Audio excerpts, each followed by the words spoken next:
Jake Morrison stood in the doorway of his childhood home and felt the weight of silence press against him. The old farmhouse in Montana looked smaller than he remembered, like someone had shrunk it while he was away living his life in the city. 3 days had passed since his father Carl's funeral, and Jake still could not believe the old man was really gone. The house smelled of dust and memories and something else he could not name.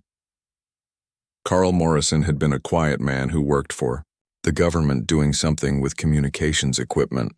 That was all Jake ever knew about his father's job. When people asked what his dad did for work, Jake would shrug and say something about radio towers and satellite dishes.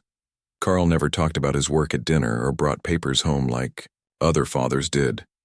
He just went to his workshop in the basement every evening and stayed there until bedtime. Jake walked through the house looking at all the things his father had left behind. Old furniture covered in white sheets, books about electronics and physics stacked on every table, pictures of Jake's mother who had died when he was 12. Everything was exactly as Carl had left it, as if he was planning to come back any moment. Jake felt like he was walking through a museum of his own childhood. The basement workshop was where Carl had spent most of his time. Jake had not been allowed down there as a kid. His father always said it was too dangerous with all the electrical equipment. Now Jake could finally see what his father had been doing all those years. The workshop was full of radio equipment and computer monitors and devices Jake did not recognize. Everything was organized and clean, like Carl had just stepped away for a cup of coffee. Jake started going through his father's papers trying to figure out what to do with all the equipment. Most of it looked expensive and complicated. There were manuals for devices with names Jake had never heard of, technical drawings, covered in his father's neat handwriting, bills for equipment that cost more money than Jake made in a year. How could a government communications worker afford all this stuff? Something bothered Jake about the basement layout. He had helped his father carry things downstairs many times when he was young. The basement had always seemed longer than it looked now. Jake walked around measuring distances with his feet. The north wall was definitely not where it should be. According to his memory, there should be at least 10 more feet of space behind that wall. Jake examined the north wall more carefully. It was made of concrete blocks just like the other walls, but something looked different about the mortar between the blocks. Some of the joints were cleaner than others, as if they had been repaired recently. Jake ran his hands along the wall, feeling for anything unusual. Behind his father's main workbench, his fingers found a small depression in one of the blocks. When Jake pressed the depression, he heard a soft click. A section of the wall about 3 feet wide swung inward on hidden hinges. Behind the false wall was darkness and the smell of cool air. Jake found a light switch just inside the opening and flipped it on. A staircase led down into what looked like another basement below the basement. Jake's heart started beating faster as he walked down the stairs. This was impossible. How could there be another room under the house that he had never known about? The stairs ended in a room that was twice the size of the workshop above. The walls were lined with computer monitors and communication equipment that looked far more advanced than anything upstairs. Red and green lights blinked on panels full of switches and dials. Multiple screens showed what looked like star charts and satellite images. One wall was covered with maps of the world marked with red dots and connecting lines. Each red dot had numbers and letters written next to it like some kind of code. Jake counted 47 red dots scattered across every continent. What was his father doing with maps like this? Another wall had photographs of the night sky taken through powerful telescopes. The photos were labeled with coordinates and dates going back 20 years. Jake sat down in his father's chair and tried to make sense of what he was seeing. The main computer screen was still on and showed a login prompt. Jake tried his father's birthday and his mother's name, but nothing worked. Then he tried his own birthday and the screen unlocked. His father had used his son's birthday as a password. The computer desktop was full of folders with names like Deep Space Monitoring and Coalition Watch and Sentinel Network. Jake opened the first folder and found hundreds of audio files labeled by date. He clicked on the most recent one and heard his father's voice speaking in a serious tone Jake had never heard before. The recording said, "Jake, if you are hearing this, then I am dead, and you have found the room I hoped you would never have to see. What I am about to tell you will change everything you think you know about our world and our place in the universe. For the past 30 years, I have been part of a secret project monitoring alien civilizations that have been watching humanity. Jake stopped the recording and sat back in the chair. His father's voice continued, but the words did not make sense. Aliens, secret projects, monitoring. This had to be some kind of joke, or maybe his father had been sick and confused at the end. But the equipment around him looked real and expensive, and definitely not something a confused old man could have built. Jake restarted the recording and listened as his father explained that Earth had been under observation by a group of alien species called the Coalition for over 50 years. The Coalition considered humans primitive and not ready for contact with advanced civilizations. They had been studying human development while deciding what to do with the planet. Most of the Coalition wanted to leave humans alone until they developed better technology. Some wanted to make contact and guide human development. A few wanted to take control of Earth before humans became too advanced. The recording explained that a secret group of humans had discovered the alien surveillance and had been preparing for eventual contact. They called themselves the Sentinel Watch, and they had built hidden monitoring stations around the world to track alien activities. Jake's father had been the operator of Station 17, located right here under the family farmhouse. Jake looked around the hidden room with new eyes. All the equipment suddenly made sense.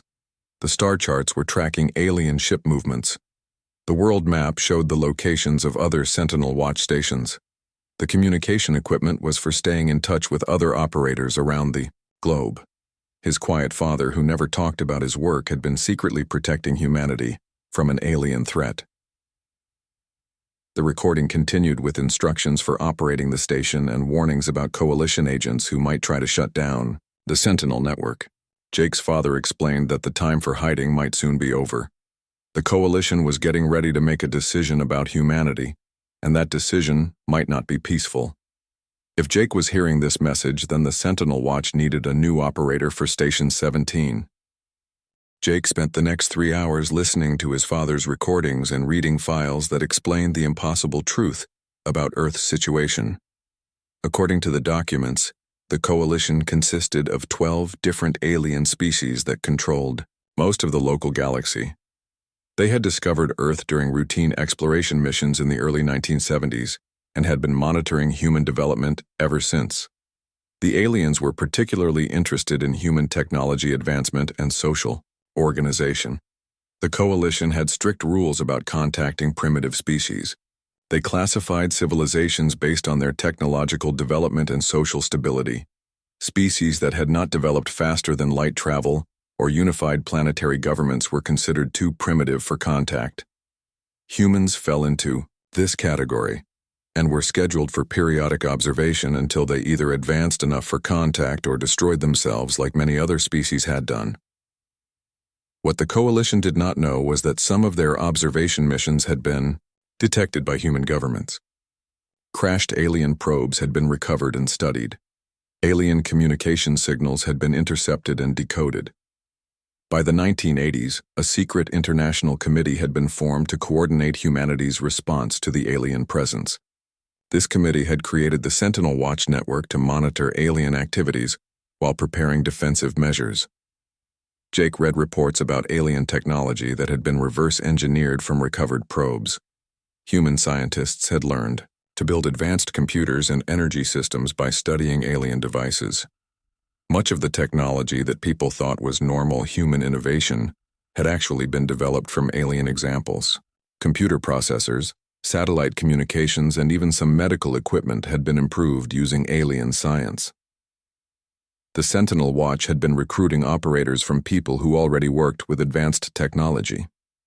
Jake's father had been selected because of his background in military communications and his isolated location. The Montana farmhouse was perfect for a hidden monitoring station because it was far from cities, but still had good communication links. Each Sentinel operator had been given a cover story about working for government communications projects. Jake found his father's personal journal entries that explained how difficult it had been to keep the secret from his family. Carl had wanted to tell Jake's mother about the Sentinel project, but had been forbidden by security protocols. He had watched Jake grow up knowing that his son might inherit a world under alien control. Every day, Carl had monitored alien transmissions, hoping the coalition would decide to leave humanity alone. The journal entries from the past year showed growing concern about coalition activities. More alien ships had been detected near Earth. Communication intercepts suggested the coalition was planning to end their observation period and make a decision about humanity's future. Some coalition species wanted to make peaceful contact and offer to guide human development. Others wanted to prevent humans from becoming a threat by taking control of Earth's governments. Jake found a folder labeled Emergency Protocols that contained instructions for what to do if the coalition made contact. The file explained that Sentinel operators were supposed to activate a global communication network that would coordinate humanity's response. Hidden weapons and defensive systems had been built over the past 30 years using reverse-engineered alien technology. If the coalition tried to invade Earth, they would discover that humans were far more advanced than they appeared. Reading about humanity's secret preparations made Jake feel proud and scared at the same time. The Sentinel Watch had spent decades getting ready for a threat that most people did not even know existed. Ordinary-looking buildings around the world contained advanced technology that could defend against alien attacks.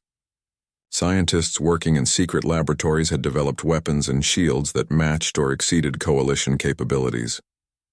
Jake started the next audio file and heard his father's voice explaining the most disturbing discovery the Sentinel Watch had made. Coalition medical scans of human leaders showed traces of unknown substances in their blood. Someone was poisoning key people in governments and organizations around the world. The poisoning was so subtle that it looked like natural causes, but the pattern was too widespread to be coincidental. The recording revealed that Jake's father had also been poisoned.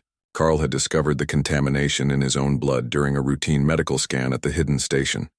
The poison was designed to cause heart failure that looked completely natural. Jake's father had known he was dying but had not been able to identify who was responsible or how they had been exposed to the toxin.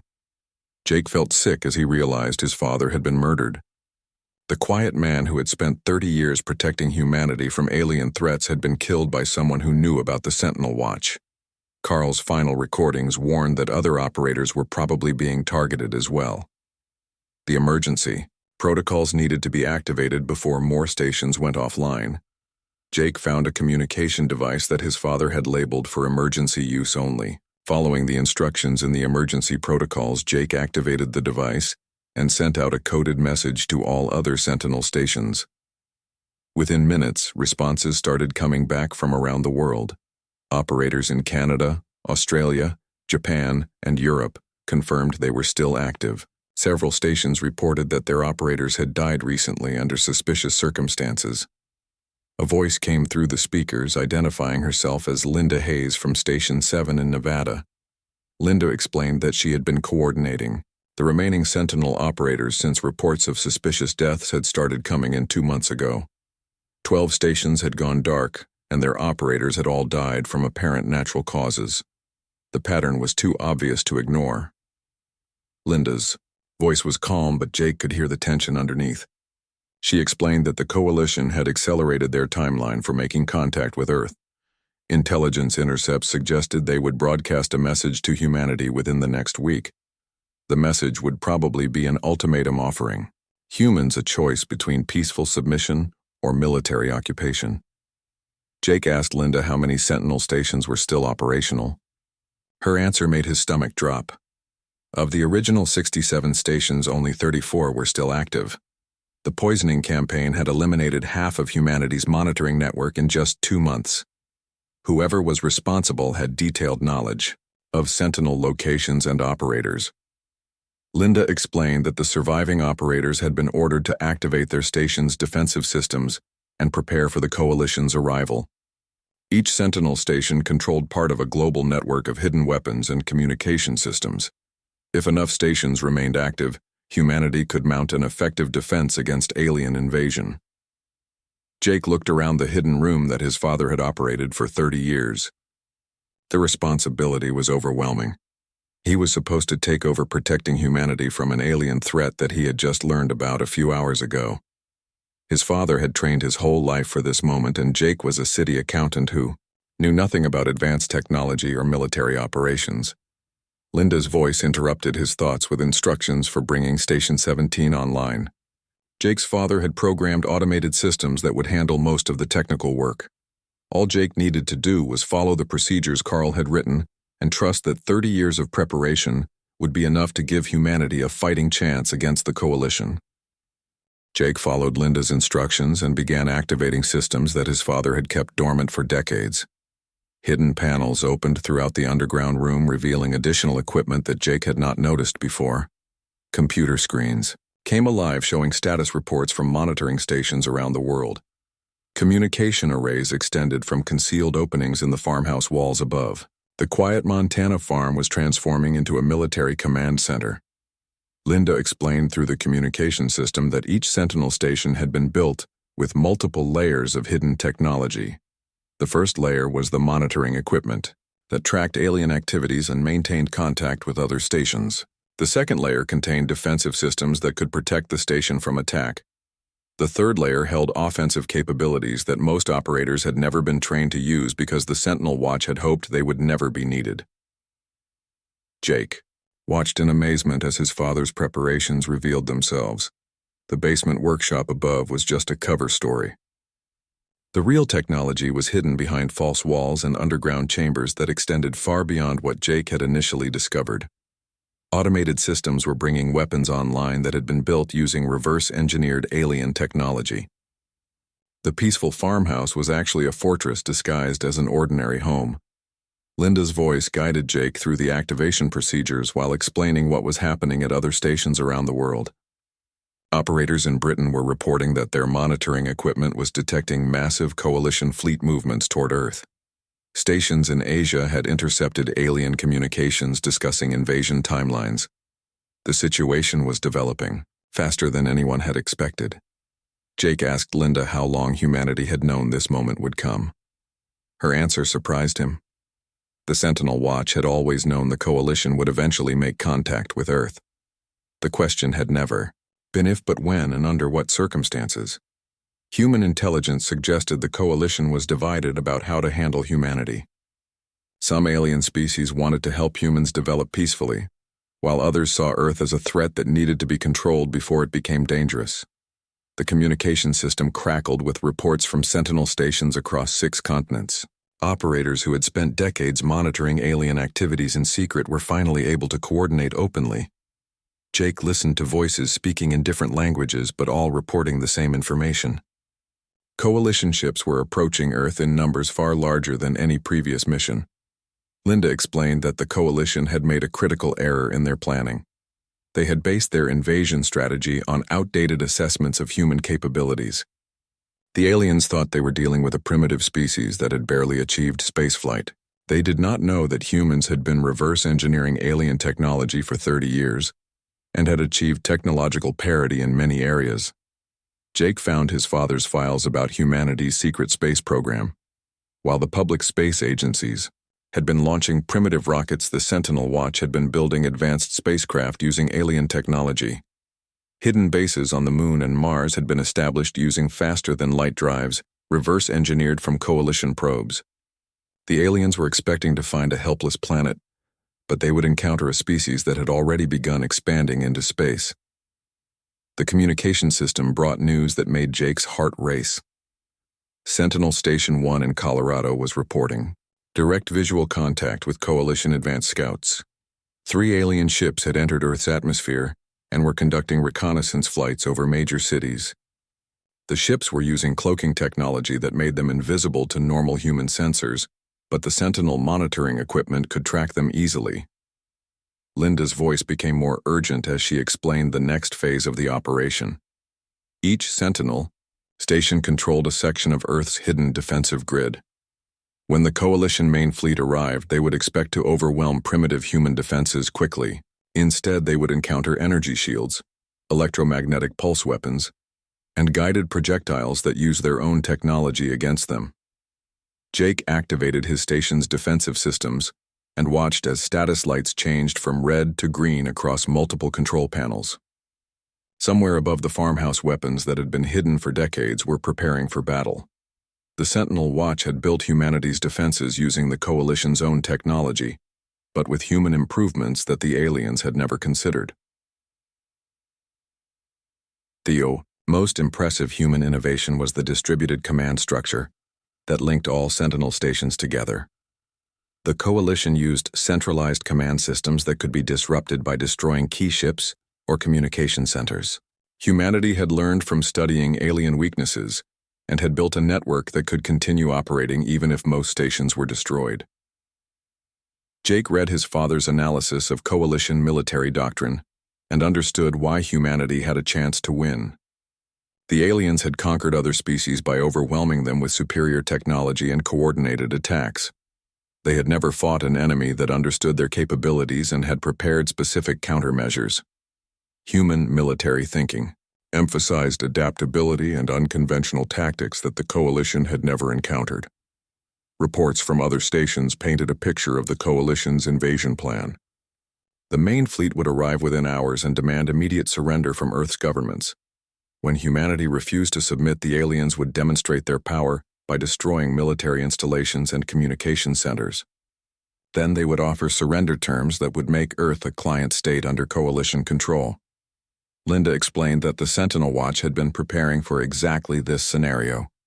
Human governments had been briefed on the secret preparations and were ready to coordinate with the defensive network. World leaders would appear to panic and consider surrender while hidden systems prepared for battle. The Coalition would interpret human fear as proof of their superiority. Jake found emergency broadcast equipment that would allow him to communicate with the general public when the time was right. His father had prepared scripts explaining the alien threat and humanity's response. The truth about the Coalition and the Sentinel Watch would finally be revealed to the world. After 30 years of secrecy, humans would learn that their planet had been under threat and that ordinary people like Carl Morrison had been protecting them. The communication system brought confirmation that the Coalition main fleet had arrived at the edge of Earth's solar system. Monitoring stations detected over 200 alien ships approaching in standard invasion formation. The fleet was larger than any Coalition force that had ever been assembled for conquering a primitive world. They were taking no chances with humanity. Linda coordinated final preparations as Jake brought the last of his station's systems online. Across the planet, 34 Sentinel operators were ready to defend their species against an alien invasion. Hidden weapons that had never been tested in combat were powered up and targeted. Communication networks that had operated in secret for decades were broadcasting openly for the first time. Jake looked at his father's photograph on the control room wall and wished Carl could see what his life's work had accomplished. The quiet government worker who had never talked about his job had spent 30 years preparing humanity for its greatest challenge. Now his son would carry on the mission that Carl had begun. The Coalition fleet took positions around Earth in a formation designed to demonstrate overwhelming force.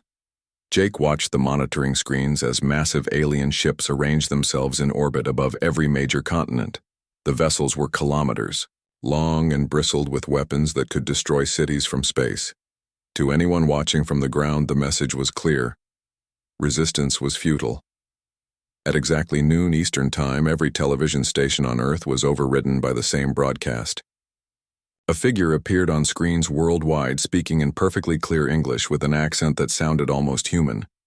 The being looked humanoid, but with skin that shifted color like oil on water and eyes that were too large for its face. It identified itself as Commander Vex of the Coalition Peacekeeping Force. Commander Vex explained that the Coalition had been monitoring Earth for decades and had decided that humanity was ready for contact with galactic civilization. The aliens offered to share advanced technology and knowledge that would solve Earth's problems with energy, disease, and environmental destruction. In exchange, humans would accept Coalition guidance in developing their society, according to galactic standards. The commander's words sounded reasonable, but Jake knew from his father's files that Coalition guidance meant complete control. Species that accepted these offers found their governments replaced by alien administrators, and their populations relocated to serve Coalition needs. The advanced technology came with monitoring systems that prevented any resistance to alien rule. Jake watched news broadcasts showing world leaders meeting in emergency sessions to discuss the alien ultimatum. Presidents and prime ministers appeared frightened and divided about how to respond to the coalition offer. Some argued for acceptance, while others demanded more time to consider the terms. The debates looked chaotic and desperate, exactly as the Sentinel Watch had planned. Linda's voice came through the communication system explaining that the apparent confusion was carefully orchestrated. World leaders had been briefed about the coalition threat years ago and had rehearsed their responses. The aliens expected primitive humans to be overwhelmed by superior technology and panicked into making hasty decisions. Instead, they were watching a performance designed to make them overconfident. Commander Vex gave humanity 24 hours to accept coalition guidance or face the consequences of refusing galactic law. The alien ships demonstrated their power by using energy beams to carve precise patterns into uninhabited areas of desert and ice. The displays were intended to show coalition precision and restraint, while hinting at the destruction that could be unleashed on populated areas. Jake monitored communications between coalition ships and was amazed by what the Sentinel intercepts revealed. The alien commanders were expressing surprise at how organized human governments appeared despite their apparent panic. Coalition intelligence had predicted that primitive human society would collapse immediately when faced with superior alien technology. Instead, Earth's leaders were maintaining communication and coordination. The coalition had made their first critical error by underestimating human social organization. Their studies of Earth had focused on military capabilities and technological development while ignoring human political and social structures. They had assumed that a species without unified planetary government would be unable to coordinate an effective response to invasion. Reports from other Sentinel stations revealed that coalition reconnaissance was missing important details about human preparations. The alien scouts were using standard sensor sweeps that could detect obvious military installations and large energy sources. They were not looking for the distributed network of hidden systems that the Sentinel Watch had spent decades building. Jake activated his station's contribution to the deception by broadcasting false signals that made the farmhouse appear to be exactly what it looked like. Coalition scanners would detect an ordinary agricultural operation with some older communications equipment. They would never suspect that the building contained advanced weapons and monitoring systems capable of coordinating planetary defense. The most impressive part of humanity's deception was how normal everything appeared on the surface. Coalition surveillance showed humans going to work, attending schools, and conducting business as if nothing had changed. The aliens interpreted this as primitive denial of their situation rather than recognizing it as evidence of careful preparation and discipline. Jake found his father's analysis of coalition psychology and understood why the deception was working so well. The aliens had conquered dozens of other species and had developed standard procedures for managing first contact situations. They expected primitive civilizations to follow predictable patterns of fear, confusion, and eventual submission. Humanity's measured response was outside their experience. The coalition's second critical error was assuming that their technological superiority was still decisive. Commander Vex had compared coalition capabilities to publicly known human technology and concluded that resistance was impossible. The aliens did not know that human scientists had been studying their technology for 30 years and had developed countermeasures for most coalition weapons systems. Linda coordinated intelligence sharing between Sentinel stations as the deadline approached. Operators around the world reported that coalition ships were taking positions for orbital bombardment of major cities. The aliens were preparing to demonstrate their power by destroying infrastructure that they thought humans could not replace. They had no idea that backup systems were hidden underground and in space. Jake watched the countdown timer on his control panel and felt the weight of responsibility that his father had carried for 30 years. In a few hours, humanity would either successfully defend itself against alien invasion or face slavery under coalition rule. Everything depended on whether the Sentinel Watch had prepared well enough to surprise an enemy that considered humans primitive and helpless. Commander Vex made a final broadcast as the deadline approached. The alien leader expressed disappointment that humanity had not immediately accepted coalition guidance. He explained that the demonstrations of power had been intended to help humans understand their situation, without causing unnecessary casualties. Since humans appeared to need a more direct lesson in galactic reality, the Coalition would begin limited military operations. The alien ultimatum was exactly what the Sentinel Watch had expected. Coalition doctrine called for escalating demonstrations of force until primitive species submitted to superior authority. The aliens would target military installations first to prove that resistance was futile. Then they would offer surrender terms that were slightly worse than the original proposal. Jake armed his station's weapon systems and coordinated with other operators as the final minutes counted down. Hidden across the planet 34 Sentinel, stations prepared to reveal humanity's true capabilities. The Coalition was about to learn that underestimating human ingenuity and determination was a mistake that few enemies survived. The Coalition attack began at exactly the moment their deadline expired. Commander Vex had promised limited military operations, and the alien fleet delivered precise strikes against obvious military targets. Major Air Force bases, naval installations, and missile sites were hit by energy beams that carved through armor and concrete like paper. The displays of power were intended to shock humanity into immediate surrender. Jake watched his monitoring screens as Coalition ships methodically destroyed targets that appeared important, but were actually decoys. The Sentinel Watch had spent years identifying installations that looked militarily significant, but contained minimal defensive capability. Real weapon systems were hidden in locations the aliens would never think to target. The first Coalition ships to enter Earth's atmosphere encountered no resistance from the primitive missiles and aircraft they expected. Human forces appeared to be helpless against alien technology, just as Coalition intelligence had predicted. The alien commanders reported successful suppression of human military capabilities and requested permission to begin occupation operations. That was when humanity revealed its true nature. Hidden weapons arrays that had been disguised as communication towers suddenly came online and locked onto Coalition ships. Energy shields powered by reverse-engineered alien technology protected key installations from orbital bombardment. The Coalition discovered that their intelligence about human capabilities was dangerously incorrect. Jake activated his station's primary weapon, which his father had installed beneath what appeared to be a grain silo. The device used Coalition energy, projection technology, but with human modifications that increased its power output by 30%. The invisible beam reached into space and struck a Coalition cruiser that was preparing to bombard nearby cities. The alien ship's shields failed immediately because they were calibrated to stop weapons using standard Coalition energy frequencies. Human modifications had shifted the beam frequency just enough to bypass the alien defensive systems. The cruiser lost power and began falling toward Earth's atmosphere, trailing debris and emergency signals. Reports flooded in from Sentinel stations around the world as humanity's hidden defenses engaged the Coalition fleet.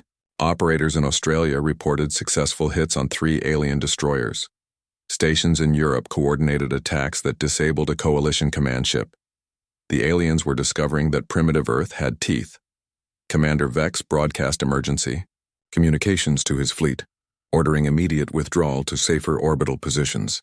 The Coalition had expected to face weapons that were centuries behind their own technology. Instead, they were encountering energy beams and guided missiles that matched or exceeded their capabilities. Several alien ships had already been destroyed or disabled. Jake monitored Coalition communications and was amazed by the confusion in alien ranks. Ship commanders were reporting impossible readings from their sensors. Human weapons were using Coalition technology, but with power outputs and targeting accuracy that exceeded anything in the alien database. The Coalition's technological superiority had been eliminated by 30 years of careful preparation. Linda coordinated the global defense network as more Coalition ships fell to Sentinel weapons. The distributed command structure that linked all stations together was proving its worth. When alien forces tried to target human command centers, they found that destroying one station had no effect on the others. The network continued operating seamlessly despite losses. The Coalition's third critical error became apparent as the battle continued. Their standard invasion doctrine relied on destroying primitive command structures to create chaos and panic. They had never fought an enemy that used distributed networks instead of centralized control systems. Every time they eliminated what appeared to be a command center, another station took over coordination. Jake's station controlled the defensive grid for the entire northwestern region of North America. When coalition forces tried to bombard population centers, they encountered energy shields that deflected their attacks harmlessly into space. The shields used the aliens' own energy projection technology, but human engineers had improved the efficiency and reduced the power requirements. Coalition ships that tried to land ground forces found themselves under attack from weapons that appeared out of nowhere. Hidden missile batteries emerged from underground silos disguised as farms and industrial buildings. Surface-to-air projectiles used alien guidance systems but carried human-designed warheads that could penetrate coalition armor. Commander Vex attempted to regain control of the situation by concentrating his remaining forces for a massive assault on Earth's largest cities. The alien commander was following standard coalition doctrine, which called for overwhelming force when initial attacks failed. He did not understand that humanity had anticipated this response and prepared accordingly. Jake watched as the coalition fleet regrouped for their concentrated attack and felt a moment of fear. Even with all of humanity's preparations, the aliens still had superior numbers and firepower. If the Sentinel defensive network failed to stop this assault, Earth would face destruction on a scale that would make resistance impossible. The decisive moment came when coalition forces began their coordinated bombardment of major population centers. Hundreds of energy beams struck at cities around the world in attacks designed to break human will to resist. The aliens expected to see massive destruction and civilian casualties that would force immediate surrender. Instead, the energy beams struck shields that absorbed their power and redirected it back into space. Underground generators that had been hidden beneath cities for decades provided the energy needed to maintain defensive barriers.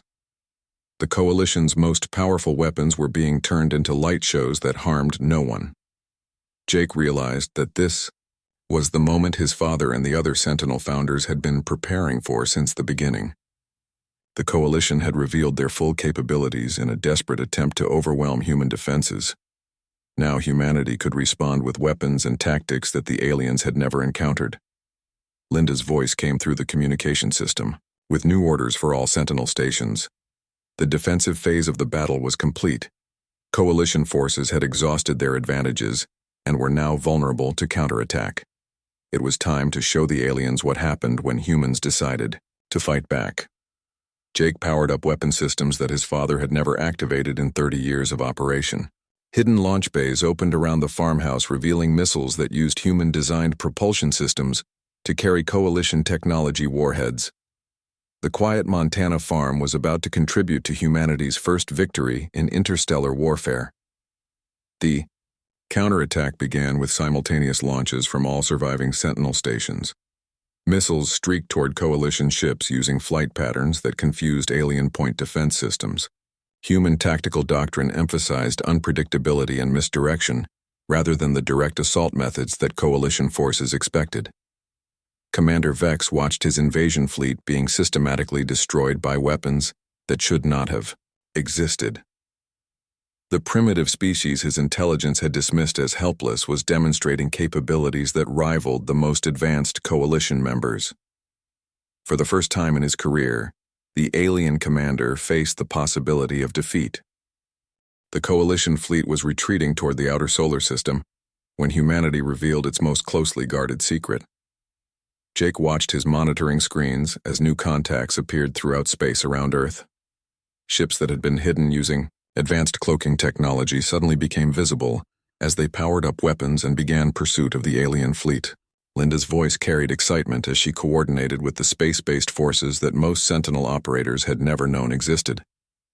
The hidden fleet had been built over 20 years, using manufacturing facilities on the moon and asteroid belt. Human engineers had combined reverse-engineered alien technology with their own innovations to create vessels that surpassed coalition capabilities. Jake found his father's files about the secret space program and was amazed by the scope of humanity's preparations. While public space agencies had struggled to maintain basic orbital operations, the Sentinel Watch had been building an interstellar fleet. Hidden launch facilities had been constructed inside mountains and beneath ocean floors to avoid detection by coalition surveillance. The human ships used propulsion systems that had been improved far beyond their original alien designs. Coalition vessels relied on standard faster-than-light drives that followed predictable patterns and could be tracked easily. Human engineers had modified the technology to allow instantaneous direction changes and unpredictable movement that confused alien sensors. Commander Vex broadcast urgent requests for reinforcements as his fleet found itself outnumbered and outgunned by ships that had appeared from nowhere. Coalition intelligence had detected no evidence of human space capabilities beyond primitive chemical rockets. The sudden appearance of an advanced fleet was impossible, according to everything the aliens thought they knew about Earth. Jake monitored coalition communications and learned that the alien commander was facing a crisis that went beyond military defeat. Vex had assured Coalition High Command that humanity was a primitive species requiring minimal force to subdue. The commander had requested a fleet appropriate for conquering Stone Age barbarians, not an advanced civilization with superior technology. The human fleet demonstrated capabilities that the coalition had never encountered in decades of conquest. Human ships could change direction instantly without the momentum effects that limited alien vessels. They used energy weapons that could punch through coalition shields and armor that deflected alien projectiles harmlessly into space. Linda explained that human tactical doctrine had been developed specifically to counter coalition strengths while exploiting their weaknesses. The aliens used formation flying and coordinated attacks that had proven effective against other species. Humans used individual ship actions and unpredictable movements that made coalition targeting systems ineffective. Jake watched as human ships engaged coalition vessels in combat that resembled a dance more than a battle. Human pilots had trained for years to take advantage of their ship's superior maneuverability. They could circle around alien vessels while maintaining constant fire on targets that could not turn fast enough to respond effectively. The most impressive human innovation was the communication system that linked all ships and ground stations into a single network. Coalition forces used hierarchical command structures that could be disrupted by eliminating key vessels. Human forces operated as a coordinated swarm that could adapt instantly to changing conditions without relying on central control. Coalition ships that tried to escape toward the edge of the solar system found their retreat blocked by human vessels that had been waiting in concealed positions. The Sentinel Watch had anticipated that alien forces would attempt to withdraw when faced with unexpected resistance. Escape routes had been covered by ships hidden behind asteroids and outer planets. Commander Vex attempted to negotiate a ceasefire as his fleet suffered mounting casualties. The alien commander offered to withdraw all coalition forces in exchange for safe passage out of the solar system. He claimed that the attack had been a misunderstanding and that the coalition was prepared to recognize humanity as an independent species. Jake listened to the coalition's surrender offer and felt the weight of the decision facing humanity. His father had prepared for this moment, but had left the choice to the next generation. The Sentinel Watch could accept alien withdrawal and hope the coalition would honor their word. Or humanity could press their advantage and send a message that would reach every species in the galaxy. Linda coordinated with world leaders who had been monitoring the battle from secure command centers. The decision was unanimous. Humanity had spent 30 years preparing for this fight and would not waste the opportunity to establish their position in galactic politics.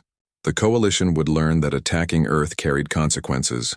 The human fleet began systematic destruction of coalition vessels while broadcasting demands for unconditional surrender.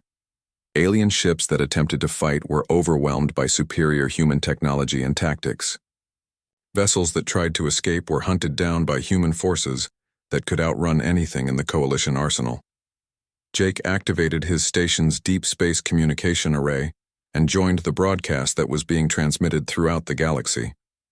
The message was simple and direct.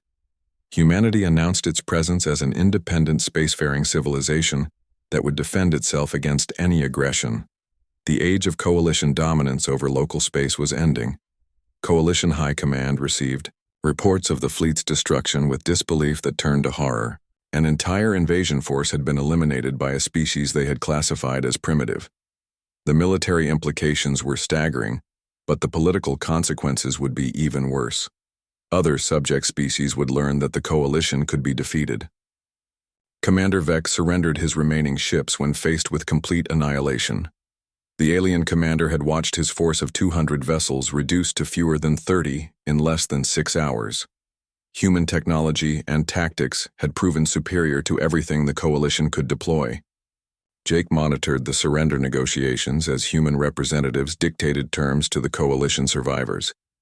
The aliens would be allowed to return home with a message for their governments. Any future coalition forces that entered the solar system would be considered hostile and dealt with accordingly. Earth was no longer available for conquest or colonization. The broadcast to the galaxy continued for hours, as human forces ensured every species received the message.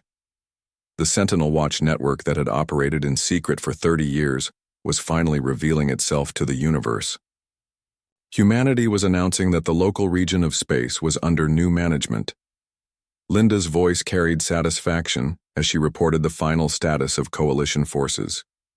The invasion fleet had been completely defeated with minimal human casualties. Earth's hidden defenses had performed exactly as designed. The secret preparations of 3 decades had given humanity victory in their first interstellar war. Jake looked at his father's photograph and wished Carl could have seen the results of his life's work. The quiet government contractor who had never talked about his job had helped save humanity from alien conquest. The secret room beneath the Montana farmhouse had played its part in announcing Earth's arrival on the galactic stage. The aftermath of humanity's victory sent shockwaves throughout the galaxy that reached far beyond what anyone had expected. Jake monitored deep space communications as news of the coalition's defeat spread to hundreds of worlds. Species that had submitted to alien rule for centuries were learning that the supposedly invincible coalition fleet had been destroyed by a primitive world called Earth. Linda coordinated with intelligence analysts as reports arrived from across the galaxy. The coalition's subject species were reacting to the news with everything from disbelief to open rebellion. Worlds that had accepted alien occupation for generations were suddenly questioning whether coalition rule was as permanent as they had been told. Jake read his father's analysis of galactic politics and understood why humanity's victory was having such widespread effects. The coalition maintained control through the perception of overwhelming technological superiority. When that perception was shattered, their entire system of dominance became vulnerable to challenge by species they had conquered. The first direct communication from Coalition High Command arrived 3 days after the battle. A different alien leader appeared on human communication networks, identifying himself as Supreme Coordinator Thane. The being looked similar to Commander Vex, but with more elaborate clothing, and an attitude that mixed arrogance with barely concealed fear. Supreme Coordinator Thane explained that the attack on Earth had been unauthorized and that Commander Vex had exceeded his authority. The coalition government expressed regret for the misunderstanding and offered to establish formal diplomatic relations with humanity. The message was carefully worded to avoid admitting fault while trying to prevent further human military action. Jake recognized the coalition's attempt to save face, but also noticed the fear underlying their diplomatic language. The aliens were terrified that humanity might use their technological advantages to launch attacks on coalition worlds. They had no idea whether Earth's capabilities were limited to defense or included offensive operations across interstellar distances. Linda explained that the coalition's offer of diplomatic relations was exactly what the Sentinel Watch had hoped to achieve. Humanity had demonstrated enough strength to be taken seriously, while avoiding the massive casualties that would have resulted from a prolonged war. The goal had never been to conquer the galaxy, but to secure Earth's independence. Human negotiators met with coalition representatives on a neutral space station that had been hastily constructed for the purpose. The talks were broadcast throughout the galaxy, so that every species could witness humanity's emergence as an equal power. Jake watched the proceedings and felt proud of how his species conducted themselves. The negotiations revealed the full extent of coalition political problems. Representatives from subject species demanded their own participation in talks that would reshape galactic politics. Worlds that had been conquered centuries ago were asserting rights they had forgotten they possessed. The Coalition's empire was fragmenting as news of their defeat spread. Jake monitored communications from human explorers who were making contact with species throughout the local region of space. Many civilizations had been waiting for someone to challenge Coalition dominance but had lacked the technology to resist effectively. Humanity's success had created opportunities for alliances that could reshape the balance of power. The most significant development was the formation of the Independent Worlds Alliance. Species that had never been conquered by the Coalition joined, with recently liberated worlds to create a mutual defense organization. Humanity was invited to become a founding member, with a permanent seat on the governing council. Linda coordinated Earth's response to Alliance requests while managing the continuing operation of Sentinel stations. The monitoring network that had been built to defend against invasion was being expanded to coordinate with friendly species throughout the galaxy. Jake's father had helped create the foundation for humanity's galactic diplomacy. Coalition attempts to maintain their empire were failing as more worlds declared independence every day. Species that had been forced to provide resources and technology to their alien overlords were redirecting their efforts toward rebuilding their own civilizations. The economic foundation of Coalition power was crumbling. Jake received communications from human colonies that had been established in secret during the 30-year preparation period. Hidden settlements on dozens of worlds had been waiting for the moment when they could reveal themselves safely. Humanity's sphere of influence was far larger than even the Coalition had suspected. The revelation that humans had been spreading throughout the galaxy while appearing primitive shocked Coalition intelligence services. Their surveillance had focused on Earth while completely missing the expansion of human presence to other star systems. The species they had dismissed as helpless had been building an interstellar civilization under their noses. Supreme Coordinator Thane made increasingly desperate attempts to negotiate some form of continued Coalition authority over galactic affairs. The alien leader offered to recognize human territorial claims in exchange for support against rebellious subject species. The Coalition was willing to share power if it meant avoiding complete political collapse. Human negotiators politely declined. Coalition offers of partnership while making it clear that Earth would defend any species seeking independence from alien rule. The message was diplomatic, but the meaning was obvious. Humanity had replaced the Coalition as the dominant military power in the local galaxy. Jake watched the final sessions of the diplomatic conference as formal treaties were signed, establishing the new galactic order. The Coalition would retain control over their core worlds while recognizing the independence of species that chose to leave their empire. Humanity and its allies would guarantee the freedom of any world that requested protection. The signing ceremony was broadcast throughout the galaxy and marked the end of Coalition dominance over local space. Jake thought about his father and the thousands of other Sentinel operators who had worked in secret to make this moment possible. Their sacrifice had given humanity the strength to stand as equals among the stars. Linda announced that the Sentinel Watch network would be converted into a galactic monitoring system that would track threats to the Independent Worlds Alliance. The hidden stations that had protected Earth would now help defend dozens of species across hundreds of worlds. Carl Morrison's legacy would continue protecting freedom throughout the galaxy. Jake looked around the hidden room that had revealed so many secrets and realized that his father's work was far from finished. The Coalition might accept their reduced status for now, but other threats would emerge as the galaxy adjusted to its new political reality. Humanity would need to remain vigilant and prepared. The communication system brought a message from the newly established Alliance headquarters requesting Jake's participation in planning the defense network for liberated worlds. The farm boy, who had discovered his father's secret, was being invited to help protect galactic civilization. Carl Morrison would have been proud.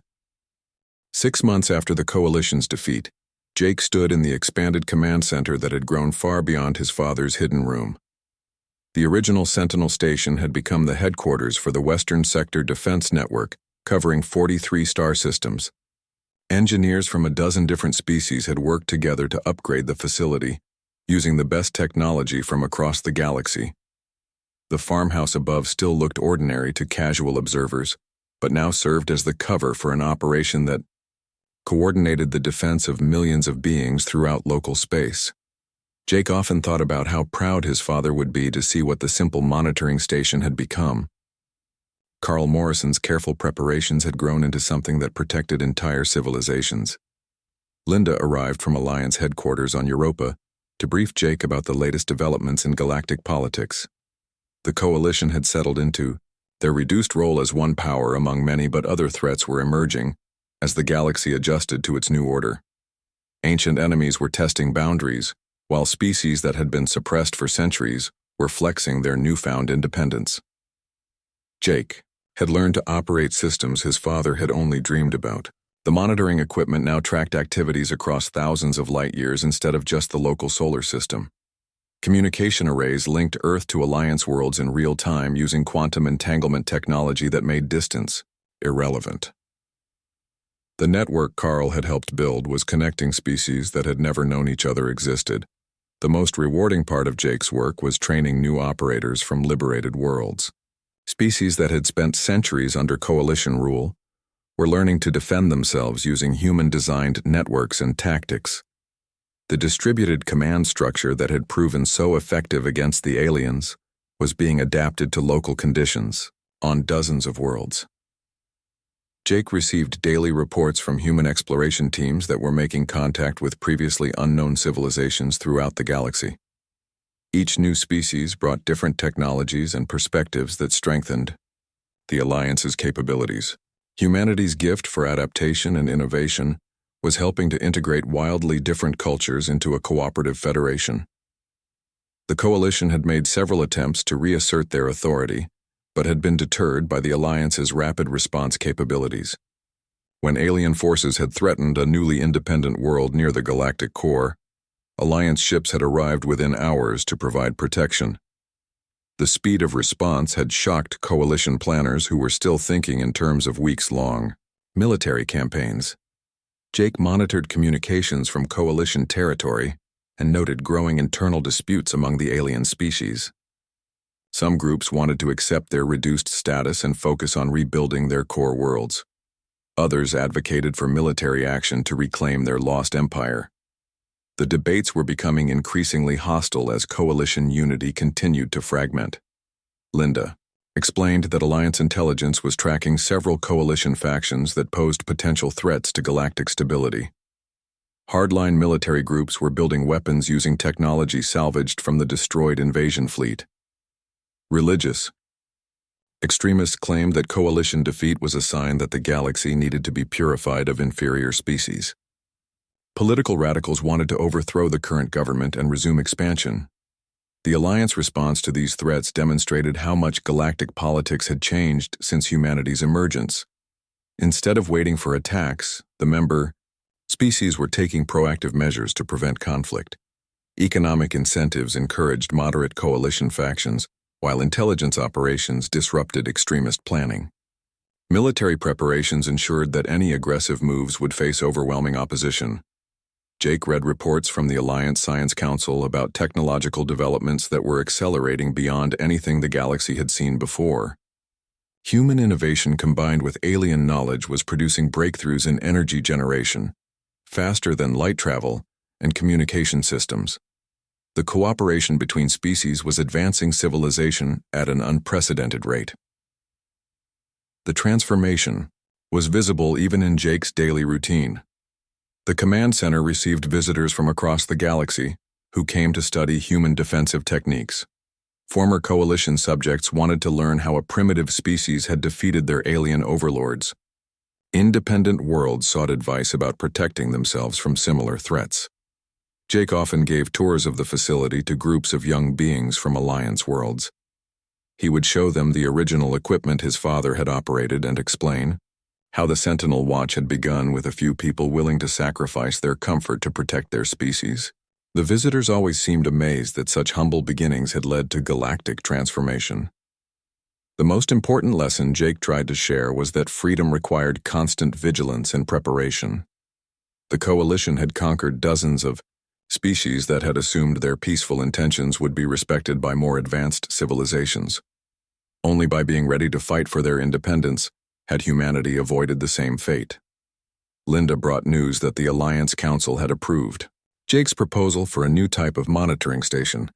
The next generation network would focus on detecting emerging threats before they could organize effective attacks. Young species showing signs of aggressive expansion would receive diplomatic contact offering alternatives to conquest. Established. Powers planning military operations would face quiet deterrence. Jake activated the Deep Space Communication Array and joined the daily Alliance coordination meeting. Representatives from 67 worlds discussed threats, opportunities, and challenges facing their growing federation. The conversation included perspectives from species with histories spanning millions of years, alongside civilizations that had achieved spaceflight within the past century. The meeting concluded with reports from the Galactic Survey Project that was mapping unexplored regions beyond Coalition territory. Human exploration ships were working with Alliance partners to make contact with species that had never encountered interstellar civilization. Each new discovery expanded the community of independent worlds while reducing the relative power of any single faction. Jake closed the communication link and looked around the command center that had become his life's work. The quiet farm boy who had discovered his father's secrets was now responsible for protecting millions of beings across dozens of star systems.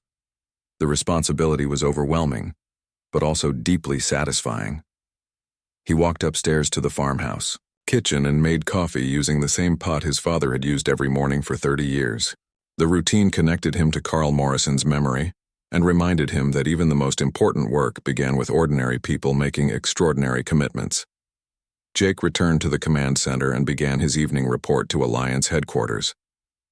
The report would be read by beings across the galaxy who depended on the network Carl Morrison had helped create. The secret room his father had hidden for years had become the foundation for a new era of galactic civilization. The monitoring screens showed peaceful star systems where species that had never known freedom were building new societies. Children who had grown up under Coalition rule were learning that they could choose their own futures. The dream of independence that had motivated the Sentinel Watch was spreading throughout the galaxy. Jake updated his father's journal with the days, events, and looked forward to tomorrow's challenges. The work would never be finished because freedom required eternal vigilance. But humanity had proven that ordinary people could accomplish extraordinary things when they were willing to sacrifice for future generations. The stars outside the farmhouse windows held promise instead of threat, thanks to Carl Morrison and thousands like him who had prepared humanity for its greatest test. Jake would continue their legacy by ensuring that the galaxy remained safe for species that valued independence over security and cooperation over conquest.